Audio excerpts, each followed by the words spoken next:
The university auditorium buzzed with energy. It wasn't a concert or a sports rally. It was something more unexpected, a civic discussion night hosted by the university's political science department. And tonight's guest was someone who made waves no matter where she spoke, Karoline Leavitt. Some came to support, some came to challenge, most came to watch her fall. The lights dimmed. A spotlight hit center stage. Karoline walked out confidently, dressed in a dark green blazer, notes in hand, Liberty close behind her, calm as always. She opened with a message about leadership and dialogue. "It's not about who speaks the loudest," she said. "It's about who listens when it's hard." For the next 20 minutes, the crowd listened, some nodding, some fidgeting, some rolling their eyes. Then came the Q&A. And that's when it happened. From the back row, a voice rang out, not hostile, not rude, just determined. "Excuse me, may I speak?" Heads turned. A girl, maybe 19, maybe younger, stood up. Jeans, backpack, notebook in hand. Her voice was shaky, but her eyes were steady. "I've been told people like me shouldn't speak in places like this," she said. "That my opinion isn't smart enough. That I don't belong." The room quieted. She glanced at Karoline. "Do you really believe someone like me matters in conversations like these?" Silence. Even Liberty didn't move. And that's when Karoline slowly stepped away from the podium and gave her answer. Karoline didn't rush her response. She walked to the edge of the stage, away from the spotlight, closer to the crowd, and looked directly at the young woman who had spoken. "What's your name?" Karoline asked, her voice clear but gentle. "Emily," the girl said, clutching her notebook a little tighter.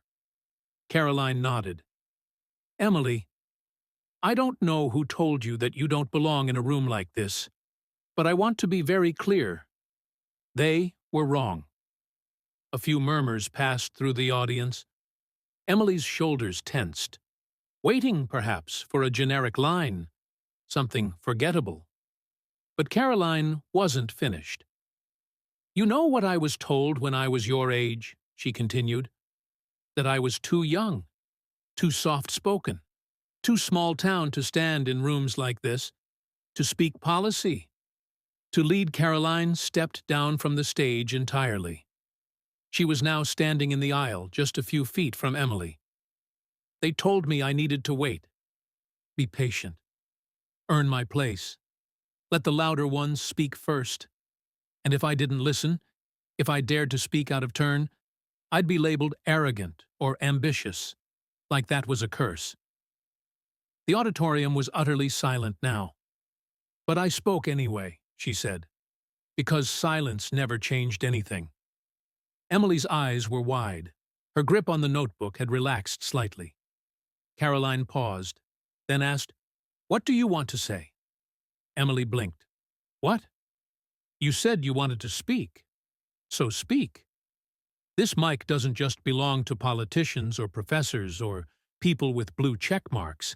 It belongs to you, too." The girl hesitated, looked around. Then, with a shaking voice, she said, "I think people are tired of being told to wait their turn, especially when it's never actually coming."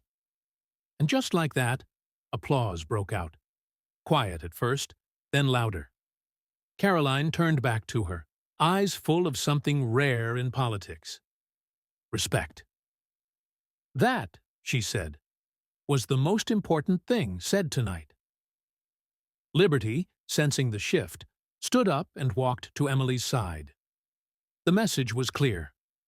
This wasn't a moment Karoline gave her. It was one Emily took and owned. As Liberty gently pressed her head against Emily's knee, a hush fell over the auditorium again, this time not from tension, but from collective attention. Emily stood straighter. Karoline took a step back, giving her space. Not the kind of space you grant out of pity, but the kind you give out of recognition. Emily looked down at the dog, smiled nervously, then raised her head to the crowd. "I didn't come here to speak," she admitted. "I thought I'd sit, listen, maybe take notes." But then she said something about listening when it's hard, and I thought, if I don't speak now, maybe I never will. Karoline nodded quietly in the background. Emily's voice grew steadier. "I'm tired of being told my voice only matters when it agrees with someone else's, that I have to wait until I'm older, or more educated, or less emotional." She paused, scanning the room. "I don't think change belongs to people at podiums anymore. I think it belongs to people who ask hard questions, even if their voice shakes." A beat of silence, and then applause again. This time, stronger, genuine. Some students stood up. A professor near the front clapped slowly, thoughtfully. Karoline returned to the stage, but she didn't take the spotlight back. She simply leaned into the mic and said, "You just proved something we all forget. You don't need permission to matter." The crowd murmured in agreement. Emily, still standing, looked a little overwhelmed, but proud. Then Karoline added, "And if anyone here still believes age, background, or fear disqualifies you, remember that some of the boldest movements in history began with a shaking hand, and someone brave enough to raise it." Emily slowly sat down. Her notebook rested in her lap, but this time it was closed. Because for once, she wasn't there to take notes. She was there to make one. After the event ended, the crowd didn't scatter like usual. They lingered, huddled in small groups near the exit, in the aisles, at the base of the stage. People weren't just talking about politics anymore. They were talking about her, about Emily. Karoline sat at the edge of the stage, her legs crossed, liberty curled at her feet. She'd had her fair share of briefings, debates, press conferences, but this night felt different. This time, she hadn't delivered a message. She'd unleashed one. Mark approached from the side, phone in hand. "You're already trending. Hashtag she spoke anyway. Just hit 12,000 mentions." Karoline raised an eyebrow. "It's not about trending." "I know," Mark replied, "but it means people were listening." Just then, Emily appeared again, this time walking slowly, hesitantly, the same notebook clutched to her chest. "I didn't mean to take over," she said, nervous. "I just couldn't stay quiet." Karoline smiled. "You didn't take over. You reminded us why these rooms even exist." Emily sat beside her. "Is that really how it happened for you? People telling you to wait?" "All the time," Karoline said. They didn't say it directly, but every missed invitation, every empty handshake, every maybe next year, they all meant the same thing. Not yet. Emily looked down at her notebook. "But you didn't wait." Karoline shook her head. Number. "Because I realized something early. Power doesn't always come from position. Sometimes it comes from presence." The auditorium was almost empty now, but the moment lingered like the echo of a melody no one wanted to end. Karoline reached into her coat and pulled out a simple pen. She handed it to Emily. "Here, it's yours now. Start writing from the front, not the margins." Emily took it, eyes wide. Not because of who Karoline was, but because of what that gesture meant. She mattered. And she'd always remember the night someone powerful didn't speak for her, but stood back and let her voice rise. The official university live stream had already ended by the time Karoline handed Emily that pen. But what happened next wasn't for the cameras anyway. A few students stayed behind. Some journalism majors, some student council members. One of them, a young man with a camera slung over his shoulder, walked up shyly. "Would you mind if I took a photo?" he asked. Karoline gestured to Emily. If she says yes? Emily hesitated, then gave a small nod. The camera clicked. It wasn't staged. It wasn't polished. Just two women, one seasoned, one just starting, sitting on the edge of a quiet stage, with a dog resting peacefully between them and a notebook balanced between their hands. Later, that photo would go viral on its own, but in that moment, it was just honest. A campus staff member approached, clipboard in hand, clearly unsure whether to interrupt. "There's a reception upstairs," she said gently. "Faculty, donors, a few press folks." Karoline stood, brushed off her blazer, and looked at Emily. "Want to come?" Emily blinked. "Me? You spoke tonight. You belong in the room." Emily hesitated. "I don't have the right clothes." Karoline smiled. "You've got the right words. That's more than most of them upstairs." They walked out together, Karoline, Emily, Liberty, and stepped into a hallway that had been empty earlier, but was now filled with quiet nods and whispers of admiration. A professor stopped them at the stairs. "I teach political rhetoric," she said to Emily. "Tonight you taught me something I forgot. Sincerity beats structure." Emily didn't know what to say. Karoline did. "She's just getting started," she replied. They climbed the stairs side by side, not as mentor and student, but as two voices, both valid, both rising. And while the world outside debated policies, positions, and polls, in one corner of a university building, something bigger was happening. A transfer of belief, not just in each other, but in what happens when a single girl dares to speak, and someone powerful listens. The upstairs reception buzzed with the usual energy, clinking glasses, polite handshakes, half-heard conversations about policy, strategy, and polling data. It was a place where appearances mattered more than presence. Until Emily walked in. Heads turned, not out of recognition, but confusion. Is she with someone? Did a student get lost? Karoline stepped in behind her, calm and composed, Liberty at her side. A few guests straightened their posture immediately, some offering polite nods, others avoiding eye contact. Emily looked nervous again, clutching her notebook even tighter. Karoline leaned in and whispered, "Relax. This room needs you more than you need it." A woman in a navy dress approached, one of the event organizers. Her expression held the kind of tight professionalism that hinted at disapproval. "Miss Leavitt, we weren't expecting." "She's with me," Karoline interrupted, her voice kind but firm. "And she's the reason most of your audience stayed seated tonight." The woman blinked. "Of course. Right this way." Karoline led Emily to a table near the window. She could feel the stares, curious, uncertain, some even judgmental. But she didn't care. She wasn't here to impress. She was here to prove a point. A law student walked over cautiously, holding a plate of finger foods. "I just wanted to say, that was brave. What you said downstairs." Emily smiled. "I wasn't sure anyone would care." "They cared," he said, "and they're talking about it." Another student joined, then a young professor. One by one, the group around their table grew, not out of protocol, but connection.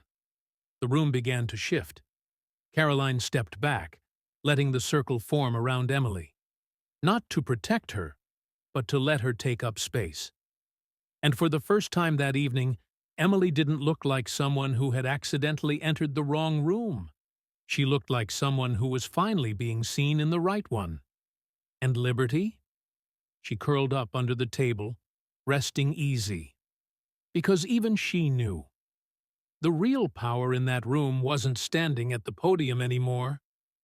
It was sitting in a simple chair, pen in hand, voice steady. Fear behind her. The air in the reception room had shifted. The usual tone of political calculation, the careful phrases, the passive nods, was now laced with something rare: curiosity. Emily sat at the center of it, still clutching her notebook, but speaking more freely now. People listened, not because of her resume, but because of her realness, and in a room full of policy experts, that was refreshing.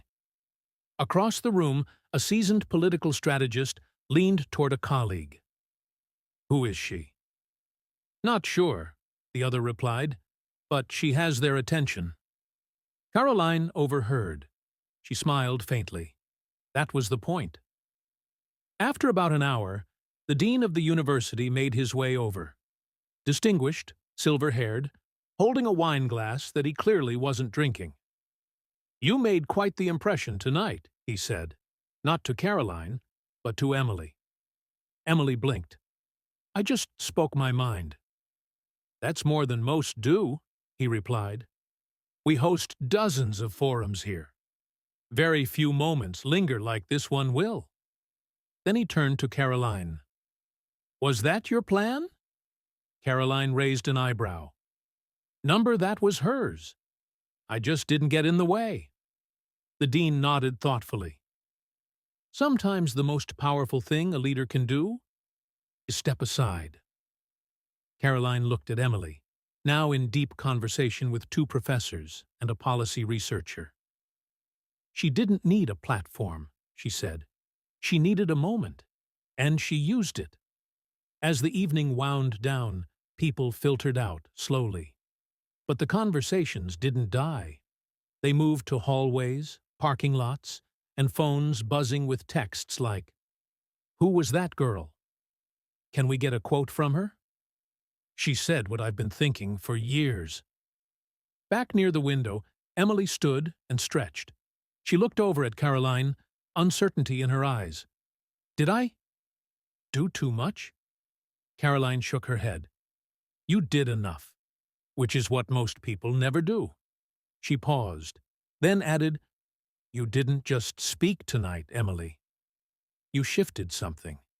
Emily blinked. "What?" Karoline smiled. "Power." By the time Karoline and Emily stepped outside into the cool night air, the campus had settled into silence. No cameras, no spotlights, just streetlights reflecting off damp pavement, and the quiet shuffle of Liberty's paws. They walked slowly across the quad. Emily's notebook was tucked under her arm now, not clutched like a shield, but carried like something earned. "You know," Emily said softly, "when I first raised my hand, I thought I might regret it." Karoline glanced over. "Do you?" Emily shook her head. "Number, I think I would have regretted staying silent." They walked on. "I used to believe power only came in titles," Emily continued. "But tonight, when you looked at me like what I said mattered, I realized something. Maybe the first step toward power is someone else believing you deserve to speak." Karoline smiled. "Number, that was the second step." Emily raised an eyebrow.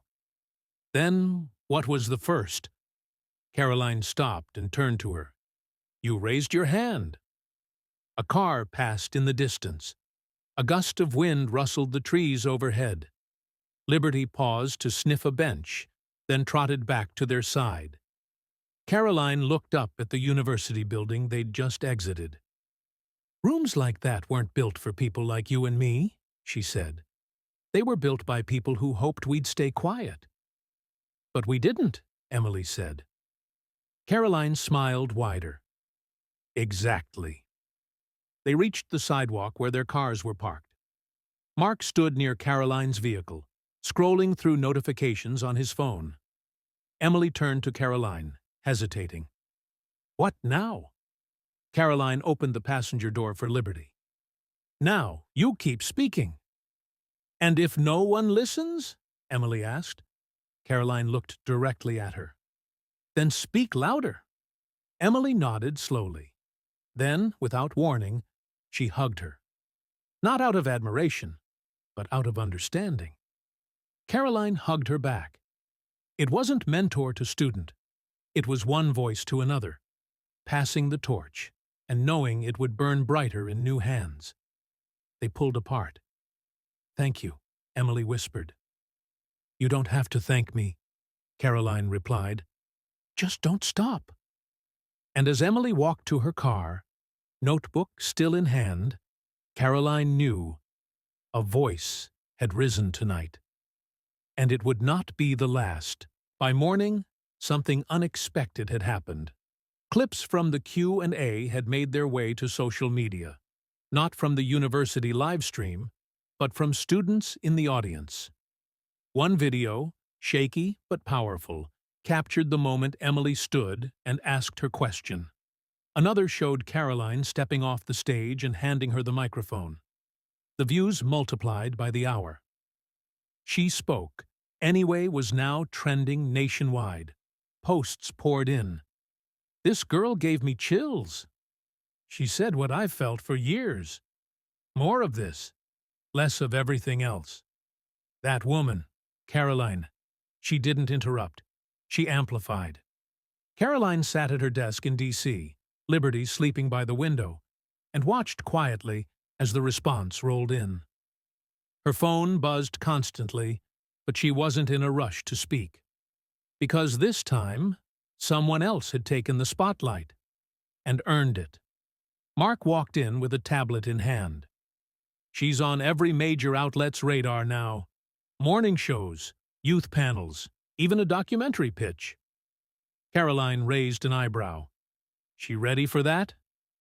She said one word when I asked, "Maybe." Karoline smiled. "That's the right answer." A few hours later, Emily's inbox was flooded with interview requests and scholarship offers. Her phone nearly overheated. Friends from high school, professors she thought hadn't noticed her, even strangers, all writing to say, "You spoke for me." But in the middle of it all, one email stood out. From Karoline. No signature, no attachments, just a single sentence. "You shifted the room. Now shift the world." Emily stared at it for a long time. Not because it was elaborate, but because it was enough.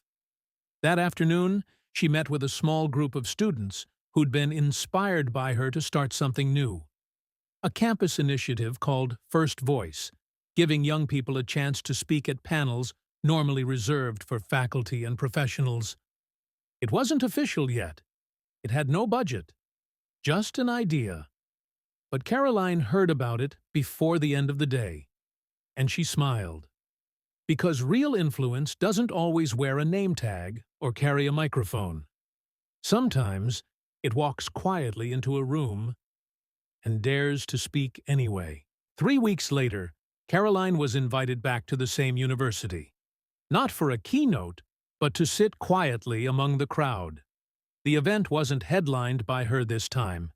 It was led by students. The banner above the stage read, "First Voice Forum, powered by those who spoke anyway." Karoline took a seat in the third row. No press pass, no announcement. Just another listener in a room that felt changed. Emily walked onto the stage, not with nervous steps, but with presence. She wasn't holding her notebook tonight. Just a microphone. Just her voice. "I used to believe change came from the top down," she said. "But that night, I learned something else. Sometimes it starts in the back row." She smiled, scanning the crowd. Her eyes landed briefly on Karoline, who nodded softly in return. "There are people in this room who've been waiting for permission," Emily continued, "waiting to be invited to speak. But here's your invitation. You don't need one." Applause filled the hall. And this time, Karoline didn't stand. She didn't wave. She didn't need to. Because her work was no longer in the spotlight. It was in the ripple. After the forum, students gathered in the atrium. They didn't rush to the important people in suits. They crowded around each other, sharing ideas, stories, beginnings. A girl approached Karoline shyly. "Did you really just come to watch?" Karoline smiled. "That's the best seat in the house." Back in D.C. that evening, Karoline hung a new photo on her office wall. Liberty curled up beneath a stage, and Emily standing strong above her. She didn't caption it. She didn't need to. It was a reminder. Sometimes leadership isn't in the words you say, but in the silence where someone else finds theirs. And when one voice dares to rise, 1,000 more follow. Sometimes all it takes is one voice. Not the loudest, not the most experienced, just the one brave enough to rise, when it would have been easier to stay quiet. Emily didn't come to make history. She came with a notebook, a question, and a heart full of doubt. But when she stood up, she reminded an entire room and all of us that power doesn't ask for permission. It shows up, it speaks, it shifts the atmosphere. And Karoline? She didn't defend the mic. She handed it over. Because real leadership isn't about being the only voice in the room. It's about making sure someone else finds theirs. So, if you've ever been told to wait your turn, if you've ever sat in the back, thinking your words didn't matter, let this be your moment. Raise your hand. Speak anyway. Because someone out there is listening, and the world still needs your voice.